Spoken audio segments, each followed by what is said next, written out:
Bienvenidos un día más a Cantabria de cerca. Estamos en un nuevo año 2022 lleno de posibilidades. Y una de las cosas que más mejoran la vida de los ciudadanos son esas obras, cuando están terminadas, evidentemente.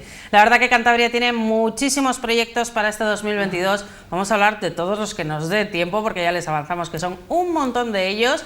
Para eso tenemos hoy con nosotros al consejero de Obras Públicas, entre otros cargos, José Luis Goicoechea. Bienvenido a Popular Televisión una vez más. Muchas gracias a vosotros, encantado de estar aquí con vosotros. Bueno, decía que teníamos muchos temas por delante, pero primero de todo me gustaría preguntarte por un tema de actualidad. Os reunisteis esta misma semana con la Asociación de Constructores y Promotores de Cantabria y un problema con la adjudicación de obras públicas por ese precio de las materias primas. ¿Hay solución? ¿Tenéis algún planteamiento para poder afrontar este problema? Sí, sí lo hay. Yo creo que además ya el propio Consejo de Ministros en el Estado está tomando ya las decisiones correspondientes. Nosotros estamos en contacto con el Ministerio de Transportes, el antiguo Ministerio de Fomento, que es el que más evidentemente pues está preocupado por esta materia, y nos preocupa sobre todo porque muchas obras de tren, de ferrocarriles, de ADIF y algunas de ellas pues nos pueden afectar. Por lo cierto es que los precios de los materiales, sobre todo el acero, ha subido un 70, un 80% en el último año, y hace que en estructuras, en puentes, lo estamos viendo. Tenemos aquí en Cantabria pues una obra que tuvimos que resolver, y uno de los motivos fundamentales fue precisamente esa carestía, ¿no?, de los precios de acero, como fue el viaducto de la Ría de Solía. No hemos tenido tampoco aquí en Cantabria, nosotros como Consejería de Obras Públicas, se da más en edificación, donde hay más presencia de materiales, quizás donde más problemas se está viendo ahora mismo para adjudicar determinado tipo de obras. En la parte de obra civil no está pasando tanto, pero sobre todo en estructuras, en puentes, en cosas así, sí que estamos notando bueno, pues que de alguna forma cuesta el poder sacar las cosas adelante. Las fórmulas tiene que ser la lógica, que es la revisión de precios o compensar por esa revisión de precios a los contratistas, porque lo que tampoco puede ser, lo que no tiene sentido es que alguien tú le pagues a 3 euros y resulte que cueste 8. Pues evidentemente nadie está para poder regalar dinero a la administración pública. Evidente. Y por supuesto, pues una de dos, o no te van o te dejan la obra paralizada, como está pasando en algunas ocasiones en algunos ámbitos, y por lo tanto hay que intentar evitar, ¿no?, que sucedan ese tipo de cosas, y además hay que intentar también ser justo, ¿no? Igual que estamos pidiendo que las fábricas, vamos, que en general que la leche nos cueste a todos lo que de verdad cuesta producirla, ¿no?, pues pasa igual que a mí con las obras públicas y con lo demás. Lo lógico es que tú pagues lo que cuestan las cosas, y si evidentemente esta semana además, por ejemplo, pasaba con el material cerámico, que hasta ahora no había sufrido, y ya nos han dicho que ha incrementado de precios un 30% en este trimestre, algo que, bueno, faltaba baldosas, materiales de construcción, ¿no?, en general, de mucha edificación. Pero bueno, son cosas que hay que tener en cuenta. Nosotros lo que estamos haciendo es, en primer lugar, por supuesto, en los nuevos proyectos ya recoger esas subidas, de tal forma que cuando se sacan a licitación, claro, cuestan más, con lo cual pues es un problema también para la administración. Presupuestario, pero, claro. Es un problema presupuestario, pero lo cierto es que no nos quedaba otra si queremos que tengan acceso y que efectivamente puedan salir a ofertas, ¿no? Bueno, y ya precisamente con ese presupuesto tenemos para este 2022 ya en marcha una subida muy importante del presupuesto. Solamente en la parte de inversiones estamos hablando de 100 millones de euros. ¿Esto se podría haber conseguido sin fondos europeos? No, desde luego que no. Nosotros una partida, tampoco voy a decir que sea la partida principal del presupuesto, pero sí que tenemos ya conseguidos pues aproximadamente unos 13 millones de euros. Eso ha influido mucho en el presupuesto de este año. Creemos que podremos conseguir todavía más. Tenemos alguna otra convocatoria que ya ha salido y que esperemos que se resuelva pues a lo largo de los próximos meses, que nos dará, esperemos que también otros 8 o 10 millones de euros, a ver si hay suerte. Y bueno, pues en ese sentido vamos poco a poco, pues allí donde vemos que hay encaje. Sí es cierto, y eso lo entiendo también la ciudadanía, ¿no? La ciudadanía piensa que tú presentas lo que tú quieres, ¿no?, y que el Ministerio y con los fondos europeos luego te lo dan. No está funcionando así. Lo cierto es que están siendo muy en función de lo que el propio Ministerio o los propios ministerios aprobaron en su plan de recuperación, y a partir de ahí van repartiendo el dinero entre las diferentes comunidades autónomas en función un poco pues de los criterios que establezcan al efecto, ¿no?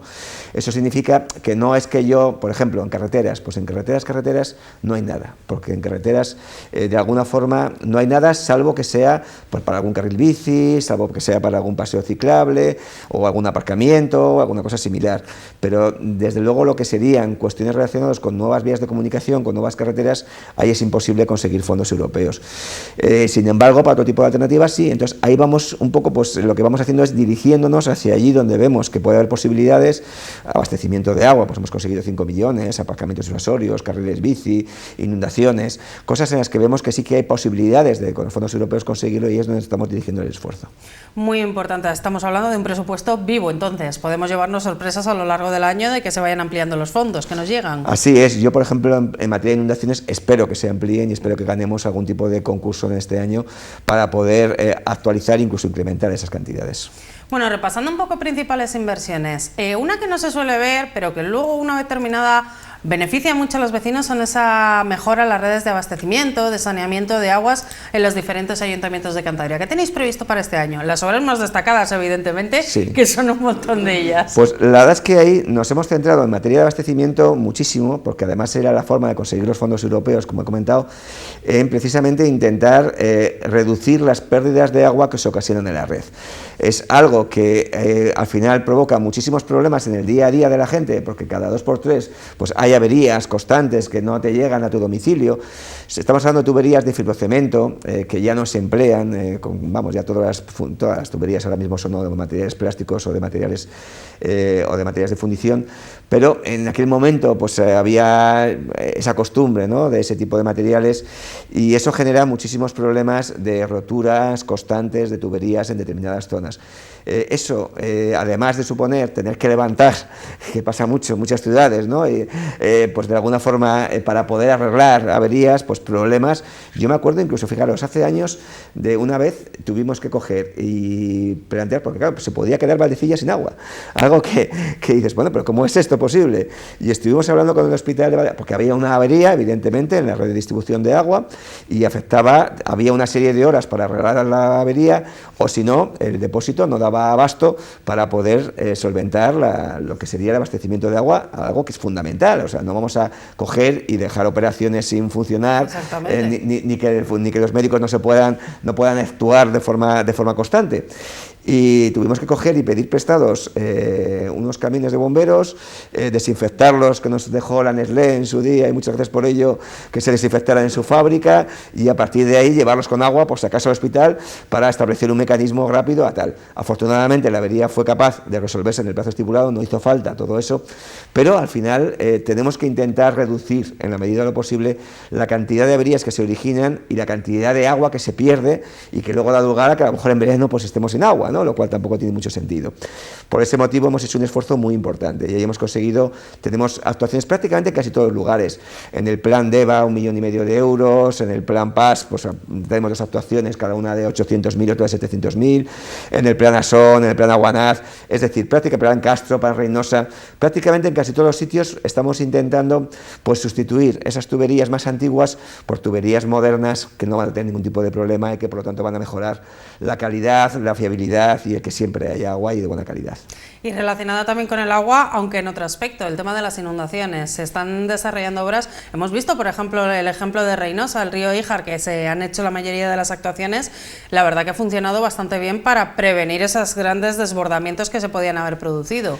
¿Qué tenemos para este año? Sin duda alguna, ahí en Reynosa hicimos la primera fase, todavía tenemos una segunda, que es la que hemos solicitado para fondos europeos, tenemos que esperar a ver si nos la conceden para poder licitar las obras de esa segunda fase, pero ya con la primera y con las precipitaciones que hubo, que es cierto, no fueron tan intensas como hace 2 años, pero casi, todos hemos visto que ha sido noviembre y diciembre en Cantabria, ha sido muy duro, desde luego. Y ha sido muy duro, y no hay más que ver además el Ebro, cómo se ha comportado también en otras zonas como Zaragoza, La Rioja, donde ha habido unas inundaciones tremendas, ¿no? Y sin embargo, gracias a que llegamos a tiempo, además por 15 días, que conseguimos inaugurar las obras prácticamente 15 días antes de esas precipitaciones que surgieron, hemos conseguido que Reynosa, Matamorosa, incluso Cañeda, que fue la otra vez también, pues no haya tenido ningún tipo de problemas y que se haya comportado de buena forma, ¿no? Hay que seguir avanzando en esa línea, pero también, bueno, yo creo que podemos intentar ya con lo que está, ya casi está, para una situación normal, pero aún así tenemos otro proyecto en marcha para situaciones todavía más extraordinarias. Y estamos también ahora mismo ya trabajando con varios proyectos, algunos de ellos licitados, otros adjudicados y otros alguno incluso terminado, en lo que sería la comarca del Saja, en lo que sería la parte esta de Cabezón de la Sal, Mazcuerras, que también hace 2 o 3 años fue objeto de muchísimas inundaciones, y donde en la zona de Villanueva de la Peña, Virgen de la Peña, toda esa zona tenemos, y Cabezón de la Sal, tenemos ya un proyecto dividido en la que el Ministerio hace pues, la parte más rural y nosotros hacemos las partes más urbanas, de tal forma que nosotros hemos presupuestado y hemos ya licitado o adjudicado proyectos por valor de 1,5 millones de euros y el Ministerio por valor de 6 millones de euros en la parte que le corresponde. Bueno, yo creo que son fórmulas de colaboración que están bien y que al final van en la opción de intentar rebajar. Ahí nos ha pasado también un poco lo mismo, que solamente con lo que ha invertido ya el Ministerio, sobre todo de limpieza de cauces, de mantenimiento y demás este último año, que hablamos de casi 4 millones de euros entre el Saja y el Besaya, solo con eso pues también hemos visto como esta vez no ha habido prácticamente ningún tipo de inundación en esa zona. No obstante, todavía faltan actuaciones por desarrollar, que estamos en marcha en ellas y que por supuesto pues va a haber. En el Reocín va a pasar lo mismo, el Ministerio va a sacar otro proyecto de 5 millones de euros en el cual nosotros colaboramos con la consecución de los terrenos y con temas de mantenimiento. Estamos trabajando en el Aguanaz, estamos trabajando en el PAS, hemos visto lo que ha pasado en Piélagos, pues estamos preparando para el Ayuntamiento para que se pueda presentar a la orden de subvenciones directamente en el Ayuntamiento. Bueno, en más sitios, en Ampuero, por supuesto, pues también en el Espadañal tenemos ya un proyecto que ya estamos de 80.000 euros, ese es más pequeño, pero que ya está prácticamente licitado. Bueno, al final, como veis, en toda Cantabria hace falta y estamos intentando pues, ver un poco las zonas en donde más necesidad hay y ahí es donde intentamos colaborar siempre con la Confederación, porque entendemos que sin ellos pues, es imposible, ¿no?, actuar en los ríos para poder ir haciendo este tipo de intervenciones. Se habla mucho cada vez que hay inundaciones de este tipo de la importancia que tiene la limpieza de los cauces de los ríos, de mantenerlos limpios. De hecho, muchos vecinos criticaban que parte de las inundaciones, como por ejemplo las del PAS, se habían producido porque el río no estaba limpio, su cauce no estaba limpio. ¿Es un factor tan decisivo? Pues ahí, mire, hay diferentes opiniones. Yo ahí reconozco que con nosotros cuando llegamos hace 2 años a Madrid y hablamos con tal, pues un simple subdirector general, antes de hablar con el secretario de Estado, que nos lo encontramos y además le conocíamos, nos pusimos a hablar con él y el tío decía, el subdirector decía, no, el mantenimiento, primero decía que la limpieza imposible, que la limpieza estaba prohibida y que los ríos no se limpian, que eso ecológicamente es inviable y que no hay forma de limpiarlos, pero sí se puede mantener. Bueno, pues bien, llamémoslo como queramos, pero vamos a mantener los cauces. Y aún así decían que prácticamente no afectaba. Yo no lo creo. Yo sinceramente creo que el mantenimiento de los cauces influye bastante en las inundaciones de los ríos, porque ellos no piensan que de verdad se produce el volumen de acarreos que nosotros estamos percibiendo. Y yo lo sé bien porque, claro, desde Obras Públicas hacemos puentes. Y al hacer puentes tomas la cartografía, tomas la topografía con detalle de la zona. Y observas luego el funcionamiento al cabo del año siguiente y ves cómo de repente resulta que el cauce entre tu puente y el otro, y el puente te aseguro que no se ha bajado 1,5 metros, se puede bajar unos milímetros o unos centímetros. Pero tanto no, ¿verdad? No coincidiría con la carretera después. Y sin embargo, ves cómo efectivamente ha habido 1,5 metros de acarreos después casi siempre de unos fuertes episodios de inundaciones, de lluvias, de demás, en el cual efectivamente ha sido capaz de descargar un montón de volumen de material en esas zonas. Bueno, también para este presupuesto hay un tema que nos acompaña todos los años, el Fondo para los Derribos. La verdad que este es un problema que parece no tener final, no tener una solución definitiva para todos esos afectados. Las viviendas de Argoños, por ejemplo, son las que más avanzadas están, las de Argoños, si no me equivoco. No, perdón, las de Arnuero, que son las que se va a hacer la urbanización ya para todas esas viviendas, pero precisamente Argoños, Escalante, Cerrías, ¿en qué situación están? Porque no parecen tener solución definitiva. Sí, efectivamente acabamos de licitar ahora mismo la adjudicación ya de las obras para realizar las viviendas de sustitución en Arnuero, para poder ahí era imposible legalizar esas viviendas y por lo tanto lo que había que hacer era darles una vivienda sustitutoria a aquellos que lo pedían. Se llegó a un acuerdo con los vecinos, hay 54 que ya lo quieren y ya estamos trabajando en esa línea. Vamos, ya tenemos el proyecto licitado para que empiecen las obras, pues si todo va bien, en los próximos meses. Pero efectivamente hay mucho más. El caso quizás más, más claro es el de Argoños, en el cual tenemos un volumen de 250 viviendas afectadas, por lo tanto es donde más viviendas tenemos. Ahí estamos con el Plan General de Ordenación Urbana de Argoños, que yo creo sinceramente que podemos intentar sacarlo adelante en los próximos meses, estoy convencido de ello.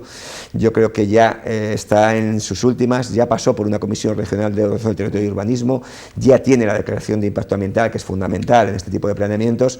Ha surgido, es cierto que siempre surgen a última hora, pues temas que a lo mejor uno incluso tampoco piensa, ¿no? Argoños no piensa que pueda ser un terreno, una zona con un patrimonio cultural relevante. Y sin embargo, pues te sorprende, ¿no? A veces no conocemos suficientemente bien de Cantabria, que también lo tiene, y que bueno, pues había algún informe donde había que dar pie a que se modificaran. Se está trabajando ya, se ha contratado una persona experta, un arquitecto, para que pueda trabajar en esa zona de patrimonio cultural y ir solventando esas pequeñas deficiencias, y yo esperemos que en los próximos 2 meses o 3 meses pues podamos ya tener una aprobación definitiva del plan. Si eso fuera así, estaríamos ya con un pie en el suelo para poder decir qué es lo que podemos intentar legalizar, plantear a los jueces que allí donde evidentemente se pueda construir lo mismo, pues no tenga sentido, y que se intente legalizar esas viviendas, y al mismo tiempo donde ya veamos que no hay esa posibilidad, pues proceder a la indemnización correspondiente a los propietarios, a su valoración de viviendas, etcétera. Ya hemos hecho algo, ya en aquellas zonas donde el propio plan general, ya en su declaración de impacto ambiental, ya tiene viviendas que no se pueden legalizar. Ya nos hemos puesto en contacto con ellos, ya les hemos ofrecido una valoración, ya hay gente que de hecho ha afectado la valoración, y yo creo que en los próximos 15, 20 días probablemente incluso se paguen ya algunas de las viviendas para que puedan ser ejecutadas su derribo. Estamos trabajando también en la zona de Piélagos, en la zona sobre todo de servicio de protección de costas, donde tampoco es posible la realización. Yo entiendo que hay vecinos que quieran seguir manteniendo y que quieran luchar hasta el final, pero la ley de costas pues no es una ley nuestra que podamos modificar con facilidad, impide, ¿no?, el que de alguna forma se pueda edificar en esa zona. Y por ese motivo pues ya nos hemos reunido con todos los vecinos, les hemos ofrecido la posibilidad de los convenios como método para empezar a efectuar la valoración. Algunos ya están firmando, y allí donde estamos firmando ya vamos próximamente a valorar sus viviendas, y si todo va bien, nosotros este mismo año estamos dispuestos a pagarles la indemnización correspondiente. La verdad que están bastante enfadados desde la Asociación de Maltratados por la Administración. No sé si cada vez que se produce un pequeño retraso les afecta normalmente después de tantos años. Sí, yo lo entiendo. Yo entiendo que hay que entender a las personas, es personas que llevan 20 años luchando por mantener sus viviendas, y es lógico que ellos crean, ¿no?, que además que se deban para poder mantener. Aquí, como he dicho, hay de todo, ¿no? En este caso concreto yo creo que el enfado de AMA fundamentalmente venía por ese informe, ¿no?, de patrimonio cultural, pero realmente patrimonio cultural no ha tenido la culpa. O sea, me refiero, ellos han seguido manteniendo ese informe con esas condicionantes, y ahí ha sido quizás más, pues bueno, pues el equipo redactor del ayuntamiento que realmente no ha sido capaz bueno, pues de alguna forma de entender lo que quería patrimonio cultural a la hora de efectuar en el plan general los ajustes que son necesarios. Por ese motivo hemos metido una persona más más experto en la materia y que se entendía mejor con patrimonio cultural, para intentar solventar esos problemas, y bueno, yo espero que se resuelvan en un plazo breve de tiempo. Yo creo que sí que es perfectamente posible. Aquí, de todas formas, yo entiendo que su preocupación no es tanto por perder un mes más o dos, como por el hecho de que no se creen que esto vaya a seguir adelante, pero yo ahí creo que sí, que seremos capaces de ir aprobando el plan general, y luego el proceso que lleva de ver cuáles son las viviendas que sí, cuáles son las viviendas que no, e intentar seguir con el procedimiento, porque no se acaba con el plan general todo esto, eso es cierto, pero es una vía fundamental para saber en dónde estamos. Bueno, más temas. Carreteras. ¿Cuál va a ser la inversión estrella para este 2022? ¿Qué tenéis previsto? Pues tenemos previstos varias licitaciones bastante importantes, ¿eh? Una de ellas más que licitación, ya es adjudicación, que es la obra de Ibera Duárez, que es una obra fundamental para toda la comarca del Besaya, no solo para Torrelavega y Barreda, que son las más beneficiadas, como también para Santillana del Mar, Suances, acorta de una forma importante lo que es el tránsito entre núcleos, que además están muy interrelacionados entre ellos. Y esa ya se la adjudicará en los próximos meses, y tenemos otras dos también que son muy interesantes en cuanto a su licitación. Una de ellas, que es la variante de Sarón, que es un nudo, un nudo problemático, ¿no?, en donde de alguna forma pues todo el mundo que vaya a todo el desarrollo de los valles pasiegos, pues al final se ve con ese punto, con ese embudo en el cual en ese cruce de 4 carreteras se produce un efecto, que de alguna forma cascada, que lo que hace es que toda la carretera esté prácticamente colapsada durante varias horas al día, y donde esa variante pues va a solucionar, ¿no?, ese problema de forma importante. Hablamos de una inversión de casi 15 millones de euros, una inversión por lo tanto fundamental, ¿no?, en lo que sería el presupuesto de esta consejería.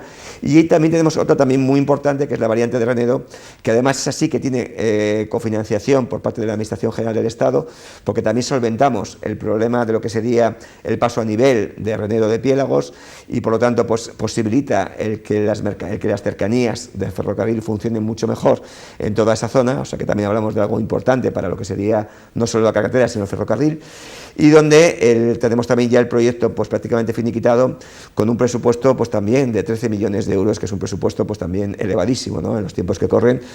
He de decir que tanto ambos proyectos pues ya van con precios ajustados a los materiales, al crecimiento de materiales, y por lo tanto pues hemos sido sensibles. Luego, por supuesto, son las empresas las que licitan y las que establecen el precio al cual se presentan, pero ya hemos tenido en cuenta todo ello y por ese motivo también salen presupuestos pues quizás mayores de lo que correspondían hace varios años. Pero realistas, para que las empresas puedan presentarse. Efectivamente, que no se quede desierta ninguna obra. A la par que las carreteras también se está haciendo mucho hincapié en la movilidad sostenible, en aparcamientos disuasorios, carriles bici, carriles peatonales. Se están utilizando cada vez más y hay más demanda de los vecinos para que se instalen este tipo de, bueno, de elementos de movilidad. Sin duda alguna está siendo un éxito. Allí donde vamos, todos los ayuntamientos nos lo dicen. Ves, además, cada vez que vas allí, ves cantidad de gente o paseando o andando en bici, dependiendo del lugar y del sitio concreto. Y yo creo que ahora mismo tenemos una red que empieza a ser ya, pues empieza a ser potente. Y estamos trabajando mucho en ella. Uno de los proyectos precisamente europeos que hemos conseguido ha sido el unir el PCTCAN con lo que sería el núcleo de Bezana y de San Cibrián, que yo creo que son actuaciones fundamentales, ¿no? Es decir, nosotros necesitamos generar alrededor de la bahía de Santander, pues que de alguna forma los núcleos de población, además un sitio como el PCTCAN, que es gente en muchas ocasiones joven, gente que le gusta además ir en bicicleta a su puesto de trabajo, gente que trabaja en empresas informáticas, que de alguna forma pues pueden ir de otra forma. Yo creo que ahí son lugares muy adecuados para que la gente pueda ir no solamente en coche, que además todos sabemos cómo está el aparcamiento. Sí, no es lo más recomendable, en coche, sino poder utilizar un carril bici para poder ir allí. Ya ahora mismo, pues el Ayuntamiento de Santander ya ha hecho alguna conexión con respecto a ella, pero hacía falta conectar también donde ahora mismo pues mucha de la gente que está, las residencias, se generan muchísimas residencias a todo lo largo de lo que serían los núcleos alrededor de Santander. Ahí vive muchísima gente que trabaja en Santander, pero que tiene allí su domicilio, y por ese motivo pues entendíamos que era una actuación necesaria. Igual que lo hemos hecho en Santander, lo hacemos también en el Besaya, lo hacemos también en Torrelavega. Alrededor de Solvay, alrededor de Barreda y de Solvay, hacía falta unir un carril bici que ya funciona muy bien, que es el de Suaces Torrelavega, con lo que sería Barreda, con lo que sería Solvay, con lo que serían los núcleos principales y lo que sería Torrelavega, ¿no? Una obra también de 2,5 millones de euros. Claro, estamos hablando de zonas muy problemáticas, con muchísimos servicios afectados, donde hay que hacerlo todo en estructuras, pues en fin, con una problemática muy fuerte, pero hemos conseguido también sacarlo, también con financiación europea, y ahí estamos trabajando también en ese intervalo. Y en aparcamientos hemos hecho, por una parte, tenemos uno subvencionado al Ayuntamiento de Torrelavega por el valor de 800.000 euros para lo que sería el inicio de la Carmencita, donde... El aparcamiento en altura, que se va a hacer en la Carmencita, donde hemos dado, pues entre nosotros y el Ayuntamiento, pues ahí estamos en disposición de poder efectuar esa obra. Y tenemos además también conseguido con fondos europeos 5 millones de euros para el aparcamiento en altura en la zona del ferial de ganados de Torrelavega, que creemos que también es muy importante para la comarca. Yo creo que con eso el Ayuntamiento de Torrelavega va a mejorar de una forma sustancial todo lo que sería tal. Luego, no nos olvidemos en Torrelavega de lo que sería el soterramiento de las vías del ferrocarril, que es una obra fundamental para Torrelavega. Y que, claro, todo el mundo dice, ¿pero cómo tarda tanto? Pues todo tarda tanto, esto hay que explicarlo, porque todavía no tiene la declaración de impacto ambiental favorable, ¿vale? Y dices, pero si es algo que ¿cómo no lo va a tener? Se va a conseguir, se va a tener. Además, yo estoy convencido que en los próximos, 2 meses, si todo va bien, podamos ya tener esa declaración de impacto ambiental favorable y pueda dar lugar a que ya empecemos, ¿no?, a desarrollar esa actuación.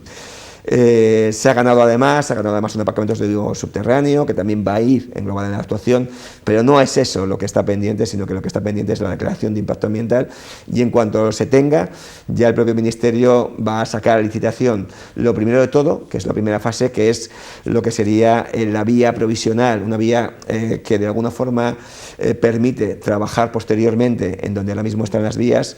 Pues se va a instalar una vía que va a circundar lo que sería la actuación, y a través de esa va a posibilitar que se pueda trabajar sin interrumpir en ningún caso los tráficos ferroviarios, que era algo también fundamental, que no podíamos tener una obra de 3-4 años, no podemos tener a Torrelavega sin ferrocarril durante 3-4 años, sino que había que buscar esa solución provisional para poder actuar. Ya se encontró, está dibujada dentro del proyecto, está hablado con Confederación también, y en principio pues yo creo que va a ser probablemente la primera de las actuaciones que puedan salir en plazo muy breve. Se habla mucho de Torrelavega porque es la que está más avanzada, pero también está pendiente el soterramiento o cubrimiento de las vías en Camargo, en Maliaño.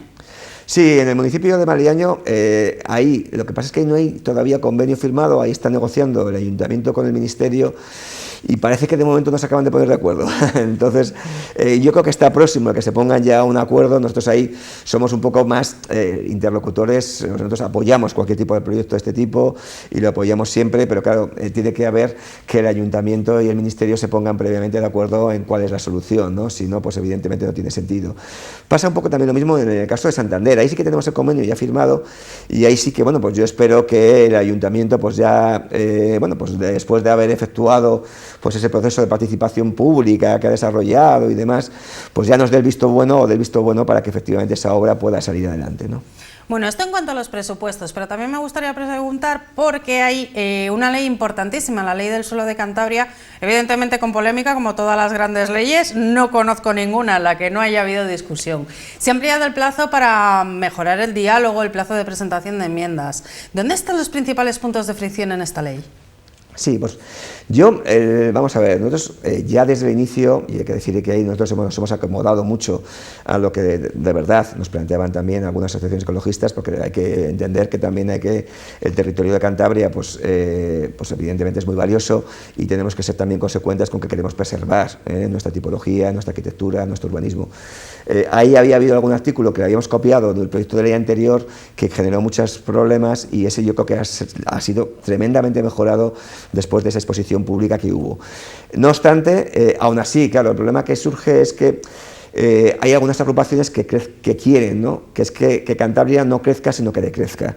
Claro, yo entiendo cualquier tipo de postura, entiendo cualquier tipo de tal, pero evidentemente nosotros no somos partidarios de que Cantabria decrezca, creemos que Cantabria tiene que seguir creciendo de una forma sostenible, de una forma ordenada, de una forma regulada, pero no que Cantabria vaya hacia menos, sino que debemos intentar de que vaya un poquitín hacia más, ¿no?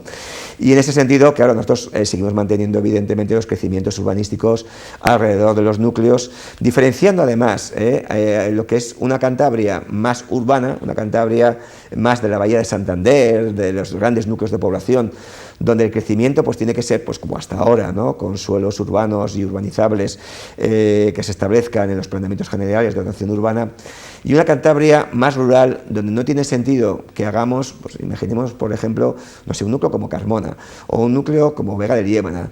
Pues yo no entiendo que ahí podamos ejecutar o debamos ejecutar urbanizaciones de 30 o 40 viviendas cuando realmente ni la demanda existe para tantas viviendas, ni de alguna forma tenga sentido el ejecutar urbanizaciones de chalés tipo champiñones en zonas, en zonas donde no tiene mucho sentido, ¿no? Donde la construcción tradicional era totalmente diferente.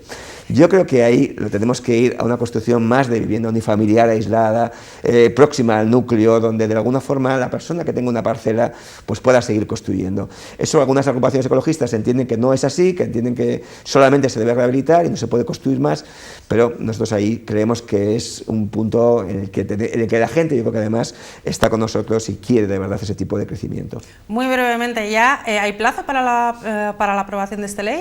¿O dejáis pues un poco...? Nosotros, evidentemente, todo depende del Parlamento, ya no depende de nosotros, pero creemos que es perfectamente posible que bien finales de marzo, más bien principios de abril, probablemente, la ley pueda aprobarse si todo va bien en el Parlamento.